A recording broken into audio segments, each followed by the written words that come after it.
Our first speaker in this session will be Bonnie Addario, who is the founder and chair of the Addario Lung Cancer Foundation. She is really a dynamo in the field now, and she's a 10-year lung cancer survivor, which is in itself quite an achievement.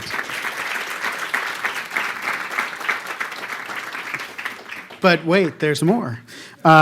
So she has really developed one of the largest philanthropies exclusively dedicated to eradicating lung cancer. And they focus on education, focus on research, and several other issues. And so I wanted to have her speak on how the lung cancer community can galvanize on an organizational level to move the field forward. And so let me welcome Bonnie, and she'll join us for the panel as well. Thank you. Thank you, Jack. Thank you, Jack. I thought he was going to give my speech. Normally when I stand up here and do this, I talk about nothing but our foundation, which is really easy for me. I mean, I can start from the beginning and go right to the end, and it's simple, simple, simple. But our focus today is to let you know a little bit about what we do, but what other advocacy foundations are doing as well, and what advocacy could do in general. I'll tell you a little bit about myself and how I got here, not necessarily to Boston, but how I got to this place in creating this foundation. I was diagnosed with cancer, lung cancer, 10 years ago. There were no markers then. Tarceva was still in trials. There was no molecular testing. Pretty much what happened to you 10 years ago, which was very similar to 20 years ago, was they gave you carboplatin Taxol, stuck you in a Barco lounger, and it either worked or it didn't. And I was misdiagnosed, like I'm sure most of you here in the audience. You were either symptomatic or not, and got to a point where you really didn't understand what was happening to you. So luckily, I became an advocate for myself after being misdiagnosed, finally found a team, a combination of an amazing lung cancer surgeon at UCSF and an amazing oncologist at Sequoia Hospital, which was close to where I lived. And they put together a plan for me. The tumor I had was on my heart, and it was pressing on my aorta and causing chest pain. So David Jablons, and I know some of the people in the audience know who he is, and he's pretty blunt, and he tells it like it is. And he said, Bonnie, here's what we're going to do if you're up for this. Because if you don't do what I'm going to tell you to do, you probably won't be here in 3 weeks, because that tumor is going to crush your aorta, and you're just going to bleed to death. So I said, well, tell me what to do, and let's get started today.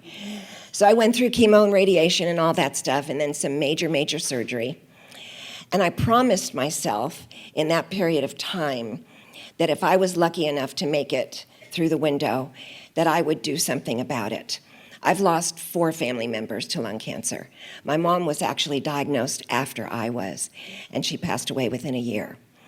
And it was interesting, we didn't know about this, but after my mom passed away, my girls were looking through a little box of paperwork she had, and in it was my grandfather's death certificate, which said cause of death, lung cancer. We were always told he died of pneumonia. So when you say there's no lung cancer in my family, it's probably there somewhere. We just didn't hear about it. So I did make it through the window, very grateful. 2% survival rate for stage 3B lung cancer. I'm one of 2%, so I don't even know where that falls in the pattern of all of this. But the first thing I did was I joined the Thoracic Oncology Board at UCSF with David. And we had a fundraiser for UCSF up there, and we raised, quite a bit of money that night. And it all went to UCSF. After that, I realized, this isn't going to change the paradigm or the survival rate of lung cancer. It was great for David to make all this money and have us helping him, but it wasn't going to make a difference. And there were so many unmet needs that I saw, And I started to get on the internet like all of you, and I saw some of the other entities and what they were doing. And our Advocacy's major function is to raise awareness for lung cancer, because as you all know, the survival rate really hasn't changed a whole lot in 45 years. We've lost 30 million people in 45 years worldwide to lung cancer.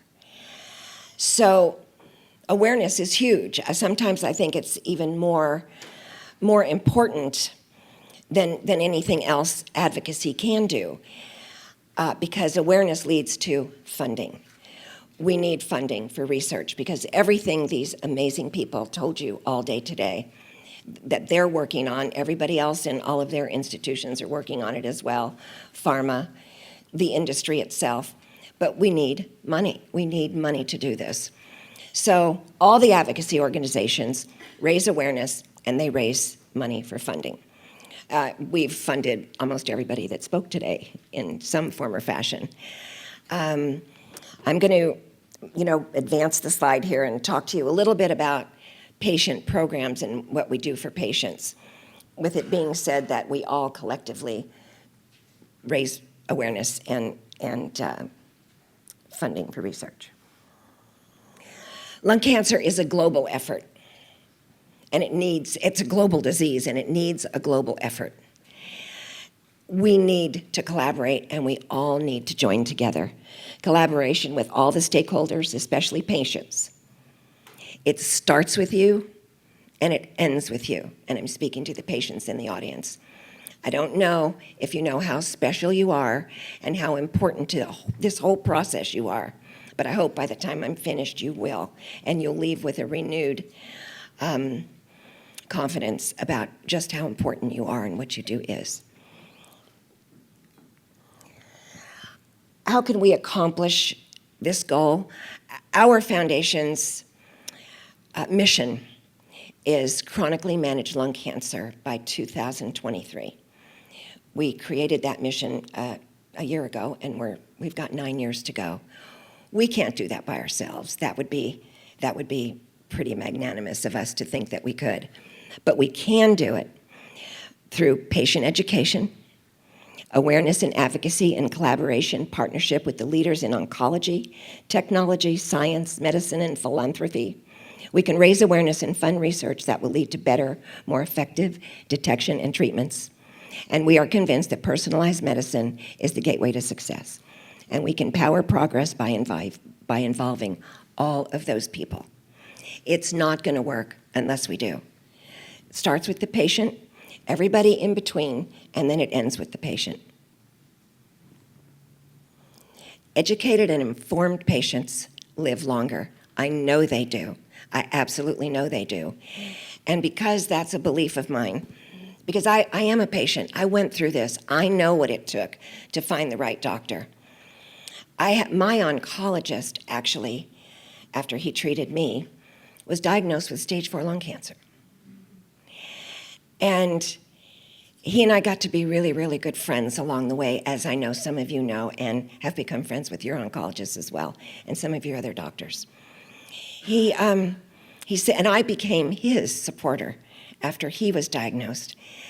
And he called me one night after he had a ton of chemo and he had some experimental surgery.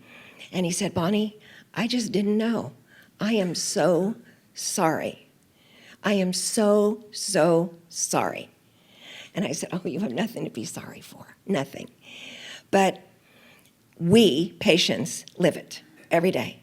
We live it. Everything you heard and all day today, you heard about the side effects and you heard about the successes and the failures and all of those things. We live it every day. In many ways, we know more. We know more. It's my personal belief that there should be a patient or an advocate at every table where decisions are being made about a patient's treatments. I think that collaboration is the missing link in this whole process. Pharma works with the institutions work with industry. Patients are the missing link, and advocacy, because if the patient can't speak for themselves, advocacy can speak for them. Does that make sense? these are some of the things we do. We have a live stream. We started doing a live. Well, I'll tell you a story about why we have a live stream. I was asked to speak at a major hospital in the San Francisco Bay Area to their support group. And so I was very honored, and I went down there, and I walked in this room, and it was a small gray room, and it was gray tables, you've seen them, and the gray fold-up chairs, and gray people. I was so sad when I walked in there because I thought, there's nobody living in here. There's no hope in this room. So I did what I do, and I cheered them all up and did the best thing I could. And my daughter was with me, and we got in the car, and I said, we're going to go start a support group. So we did. We started a support group. And the very first night we had our very first support meeting, we had a whole table full of water. We had appetizers, cheese, and whatever. And then we had 2 bottles of wine. We had to go get more wine. No one drank the water. And we just all sat around and we chatted. We just chatted. We chatted about, I said, tell me what's on your mind. And we had a great night. So we continued that for several months. And then somewhere along the way, I thought, this isn't enough. There's lots of patients out there. Many, many patients. We can't get a support group going on every corner. So we started inviting doctors and physicians and clinicians and oncologists and pulmonologists and people in the industry in to lecture to the patients. And they loved it. They absolutely loved it. They got to ask questions and be mano a mano with all of these amazing people. And that was great. And we said, this is, and we filmed them, we videoed them and put them in our video archives. And we thought, still not enough. Still not enough. There's 220,000 patients that are going to be diagnosed this year. What can we do? So we started live streaming it into patients' homes. And if they were too sick to leave and find a lung cancer support group, they could do it from home. We've reached 143 countries and over 500,000 hits. I got a call from a patient in Poland asking us to get them a second opinion. And we were able to do that. It was crazy. So technology is huge. What Jack and Carlia are doing here today, and what Grace has been doing, I've been following Grace for years, and doctors don't do this. Doctors don't get involved at this level with patients. Jack is an amazing man, and what he's doing now is one more way for all of us to get in touch with patients. Other advocacy groups, I know Longevity has summits. Thank you, Free to Breathe also does summits. People are doing WebExes. It's all wonderful and it's all collaborative. We're all working together. We're working together to fund research. We're working together on awareness issues. We work together whenever we can. More is better. This is not a case where less is more. More is better, for sure. We have an app. It's kind of funny. I don't know how many of you have ever received an email from me, but my tagline on email is Nelson Mandela's phrase that says, it always seems impossible until it's done. Well, I'm the idea person at our foundation, and Scott and Danielle are in the back, and Tony, who's in charge of Alchemy, that's a second foundation we have. I always get all these crazy ideas, and they all roll their eyes and go, oh, geez, now what? But we have a thing that we say in our foundation, and is this good for the patient? And if the answer is yes, then we do it. We just do it. And that's where the app came from. It was my idea to do the app, and then it took them half a year or a year to make it happen. I didn't have to do anything else, just ideas. And we have the app, and our patient handbook is on there. So we call it putting the power in the patient's hand. So when you go to the doctor's office, you have this app, and if they tell you you have a brain met or something, you can actually pull up brain mets and see what you're supposed to ask him. Whole brain radiation, gamma knife, cyber knife, whatever. Our goal, inform patients, and I know all the other advocacy groups feel the same way. On that app and on our website, you can also manage clinical trials. There's a fellow out there named Ronnie Ziegler, and I know he's also working with a lot of you. He wrote software. He used to work for Google Health, and he wrote software for patients to be able to navigate clinicaltrials.gov, which is really difficult to manage. So with this software, you can just type in your very own personal profile, and the clinical trials that you may qualify will pop up. So that will help you, kind of move forward. I know for myself, and I know for every patient I ever talk to, that they like to have a plan B in their back pocket. You always can sleep better at night. You're on one treatment, but you kind of know where you're going down the road with the next treatment.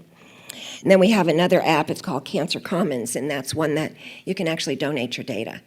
You can donate your, what your eye color is, what drugs you've been on, and so on and so forth, because ultimately, data is going to be the thing that drives more treatments and drives them faster. Because we are in the world of personalized medicine. And to quote David Gandera, at one of our support groups, one patient asked him David asked the patients, he said, how many types of lung cancer do you think there are? Some people said 5, some said 11. He said, no, there are as many lung cancers as there are people that have it. Each and every person has their own unique lung cancer, and each and every person needs to be treated personally, just like they're the only one in the world with lung cancer. Just ideas and ways to collaborate. We collaborate with Grace. Jack has come into our living room and did a show there. We have Emily Bennett and her blog, but lots of you in the audience have blogs, and we want you all to network and blog together, because Tori does too.